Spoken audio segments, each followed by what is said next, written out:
He was tall, rugged, and carried a Winchester rifle like it was an extension of his arm. For many, Chuck Connors will always be remembered as Lucas McCain, the fast-shooting, justice-seeking hero of the classic Western television series, The Rifleman. But behind that iconic character was a man with a fascinating life, one filled with unexpected twists, personal struggles, and secrets that only now are beginning to come to light. Chuck Connors was more than just an actor. He was a professional athlete, a principled performer, a private man with strong convictions, and someone whose legacy stretches far beyond the dusty towns of the Old West he portrayed on screen.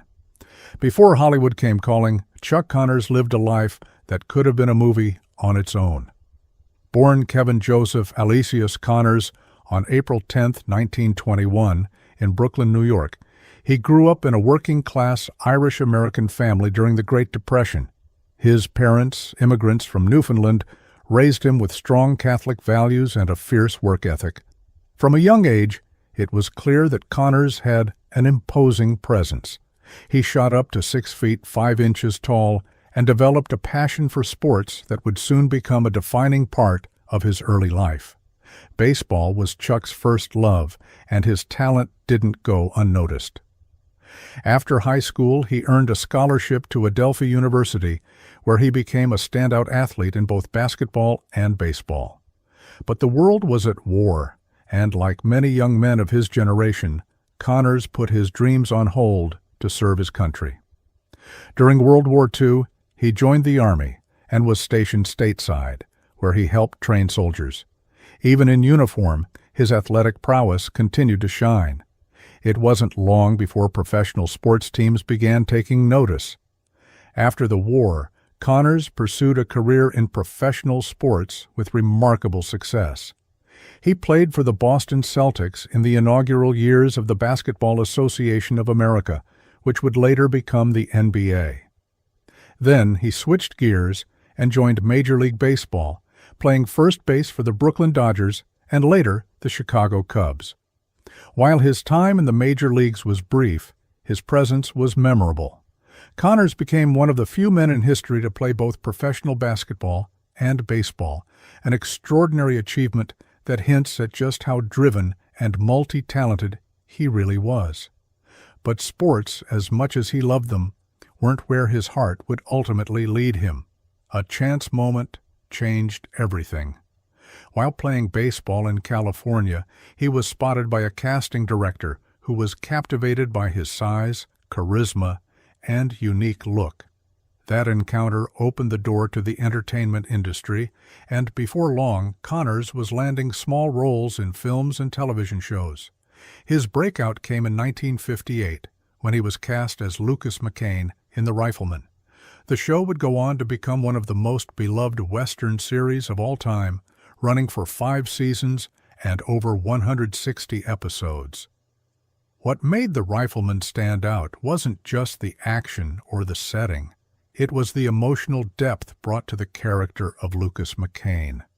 As a widowed father raising his son in the rugged frontier, McCain was a rare kind of television hero, strong but sensitive, firm but fair. And much of that authenticity came from Connors himself. He brought a sense of moral integrity to the role that resonated with audiences.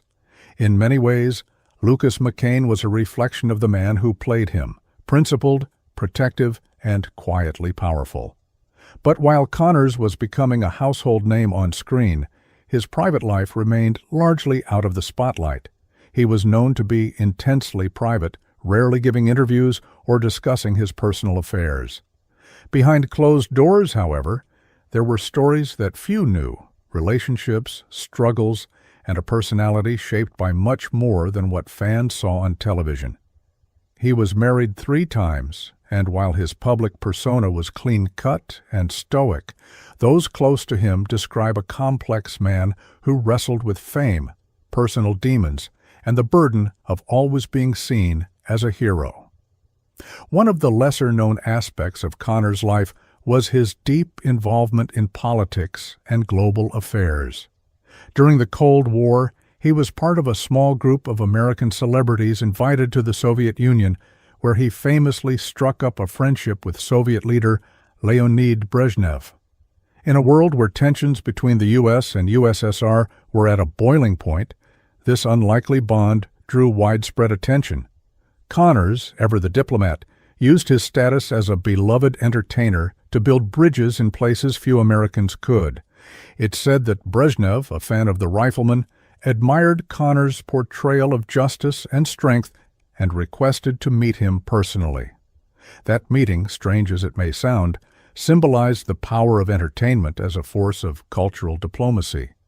Even in his later years, Connors never stopped working. He continued acting in television and film, often returning to his roots in westerns. Yet he remained somewhat elusive, never seeking the spotlight, and often turning down roles that didn't align with his values. He was selective about his work and committed to portraying characters that reflected a certain moral clarity. Off-screen, he was known for his generosity and loyalty. Friends described him as a man who remembered his roots, supported his community, and remained humble despite his fame. One surprising chapter in Connors' life that many fans never knew about was his devout Catholic faith. While he didn't often speak publicly about religion, those who knew him say that his beliefs guided many of his decisions, both professionally and personally. He was involved in numerous charities, often helping causes quietly without seeking recognition. Connors believed in giving back and lived by a strong code of ethics that echoed the same values he brought to his role as Lucas McCain. But even the strongest figures have their vulnerabilities. In his later years, Connors faced health challenges, including a long battle with lung cancer, a result of years of smoking, a habit he had picked up in his early days like many actors of his time. He fought the disease with the same quiet determination he brought to every challenge in life. When he passed away in 1992 at the age of 71, tributes poured in from around the world. Fans, fellow actors, athletes, and even politicians remembered him not just as the Rifleman, but as a man who lived with conviction and authenticity. His funeral was a quiet affair, attended by family, close friends, and a few dignitaries, including some from Russia. Even in death, the connections he made across cultures and ideologies endured. It was a fitting tribute for a man who, despite being a symbol of American frontier justice, had touched lives far beyond Hollywood's borders. In many ways, Chuck Connors lived several lives: athlete, actor, father, cultural ambassador, and he did so with a rare sense of integrity. What's perhaps most compelling about Connors' legacy is how timeless it feels. In an age of rapid fame and fleeting stardom, his story stands out as a reminder of what true character looks like, on and off the screen. The secrets that are now emerging about his life only serve to deepen the admiration people feel for him. They paint a fuller picture of a man who defied easy labels, who walked his own path, and who, even decades later, continues to inspire. Even today, long after his final appearance on screen, Chuck Connors remains a towering figure in American television history. Reruns of The Rifleman still air, attracting new generations of viewers who are drawn to the show's blend of action, heart, and moral clarity.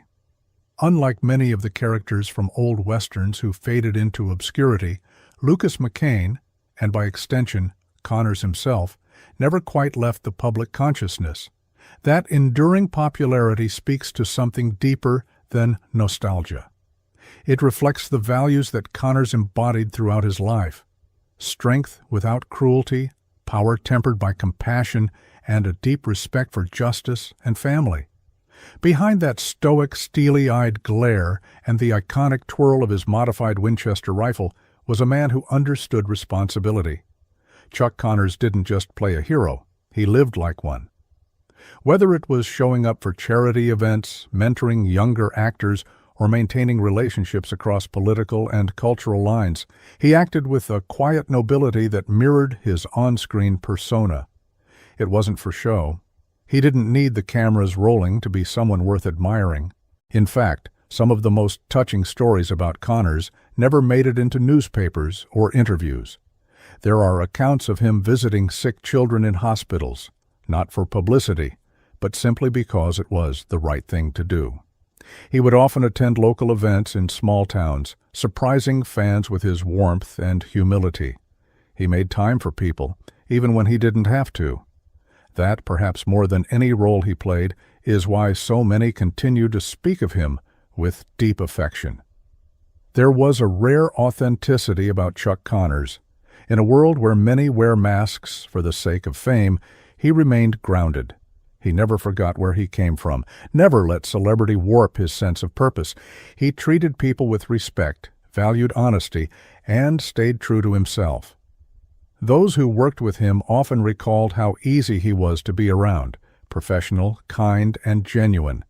And while his physical stature may have been intimidating, his presence put people at ease. He had a gift for connecting with others, whether on the field, the set, or in everyday life. As the years go by and Hollywood continues to evolve, actors like Chuck Connors become rarer. The type who blend talent with humility, fame with dignity, and strength with integrity. His story is more than just a tribute to a beloved actor. It's a glimpse into a kind of man who is all too uncommon, one who lived a full life, made a real impact, and left behind a legacy not just measured in awards or box office numbers, but in character, relationships, and how he made others feel. Some of the more recent revelations about his life have added new depth to the public's understanding of who Chuck Connors truly was. Private letters, recollections from friends, and unearthed interviews have painted a more complex and compelling portrait. They show a man who was not without flaws, but who faced his struggles with quiet strength. A man who knew loss, of loved ones, of opportunities, but who never let those hardships define him. He overcame challenges not by making noise, but by moving forward, day by day, with resilience and grace. In an era where public figures are often surrounded by scandal, the stories that have emerged about Connors are refreshingly different. There are no sordid secrets, no dramatic downfalls. Instead, what comes to light is a man who lived with intention and heart. His so-called secrets are mostly stories of generosity, of unpublicized good deeds, of friendships that spanned ideologies and continents. They are reminders that sometimes the best secrets are the ones that quietly speak of goodness and grace. It's also worth noting how Connors used his platform. While many celebrities shy away from controversy or keep their opinions to themselves, Connors wasn't afraid to speak out when he believed it mattered. He supported veterans, advocated for causes close to his heart, and even took stands in his work. He turned down roles that didn't align with his moral compass, refusing to compromise for the sake of fame or money. In that sense, he wasn't just an actor. He was a man of principle, unafraid to draw lines where he felt they were needed. Chuck Connors' life story reads like a tapestry woven with discipline, talent, and compassion. From the streets of Brooklyn to the baseball diamonds of the major leagues, from the Celtics' hardwood court to the sound stages of Hollywood, his journey is nothing short of extraordinary. And while the world knew him best as the Rifleman, those who knew the man behind the rifle speak of someone even more remarkable. He was the kind of person who made a lasting impression, not just because he was famous, but because he was real. And in today's world, that's a legacy worth remembering. His life reminds us that true greatness isn't about perfection or celebrity. It's about how we treat people, how we carry ourselves, and the quiet, enduring ways we shape the world around us. Chuck Connors may be gone, but his influence lives on, not just through old reruns or memorabilia, but in the values he stood for and the example he left behind. He reminds us that sometimes the greatest heroes aren't the ones who shout the loudest or make the biggest splash. They're the ones who show up, do the right thing, and live with honor. So when we look back at the Rifleman and the man who made it unforgettable, we see more than just a TV legend. We see a father, a fighter, a friend, and a figure of quiet strength. And now, as more stories come to light, the world finally gets to know the full measure of the man who was, and always will be, Chuck Connors.